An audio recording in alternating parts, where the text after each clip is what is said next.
મિત્રો વિડીયોમાં તમારું સ્વાગત છે। ઠંડી હવે ગાયબ થઈ જવાની તૈયારીમાં છે। હાડ ધ્રુજાવતી ઠંડી વચ્ચે હવે ગુજરાતીઓ માટે આવ્યા છે રાહતના સમાચાર। હવામાન નિષ્ણાત અંબાલાલ પટેલે કરી છે મોટી આગાહી। આજથી રાજ્યમાં ઠંડીનું જોર ધીમે ધીમે ઘટશે। ન્યૂટન તાપમાન રહેશે લગભગ 16 ડિગ્રી અને મહત્તમ તાપમાનમાં પહોંચશે 29 ડિગ્રી સુધી। પરંતુ થામજો, આ રાહત લાંબી નથી। 28, 29 અને 30 તારીખે પશ્ચિમમાં વિક્ષેપની અસરથી ગુજરાતમાં વાતાવરણમાં ફરી મોટો પલટો આવી શકે છે।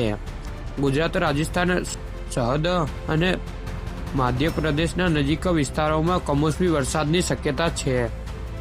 કમોસમી વરસાદની શક્યતા વ્યક્ત કરવામાં આવી રહી છે અને વરસાદ બાદ ઠંડી ફરી એકવાર રાહત પાડશે। ખેડૂતો અને સામાન્ય જનતાઓ માટે મહત્વની ચેતવણી। હવામાનની દરેક અપડેટ માટે અમને સબસ્ક્રાઇબ કરી દેજો। તમને વિડીયો સારો લાગે તો લાઈક એન્ડ સબસ્ક્રાઇબ કરી દેજો।